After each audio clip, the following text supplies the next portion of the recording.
Madame, Monsieur, bonjour et bienvenue dans le JT de ce jeudi 12 juillet. Voici les titres que nous allons développer. Impôt sur le revenu, accord collectif mettant en place les IRP et taux de l'usure au 1er juillet 2018. On ouvre ce JT avec une précision relative à l'impôt sur le revenu. Tous les contribuables ont désormais déclaré leurs revenus de 2017, sauf cas particulier, les avis d'imposition 2018 seront disponibles sur l'espace particulier de chaque foyer fiscal entre le 24 juillet et le 21 août 2018.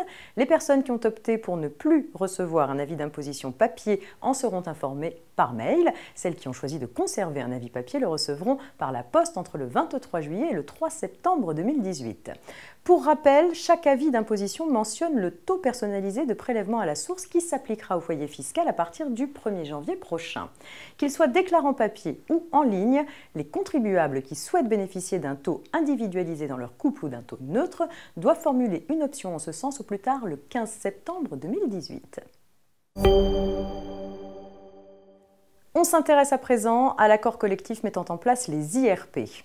Dans un arrêt du 6 juin 2018 destiné à une large diffusion, la Cour de cassation pose le principe selon lequel la nullité d'un accord collectif relatif à la mise en place d'institutions représentatives du personnel n'a pas d'effet rétroactif. Autrement dit, les mesures relatives à l'instance représentative du personnel décidées dans l'accord collectif avant le prononcé de son annulation ne sont pas remises en cause. Bien que cette solution soit rendue à propos d'un CHSCT, elle conserve à notre sens tout son intérêt s'agissant du nouveau comité social et économique. En effet, de nombreuses modalités de mise en place et de fonctionnement du CSE peuvent être déterminées par accord collectif. Si cette solution devait être confirmée, l'absence d'effet rétroactif de l'annulation d'un accord collectif sur la mise en place et le fonctionnement du CSE serait gage de sécurité juridique.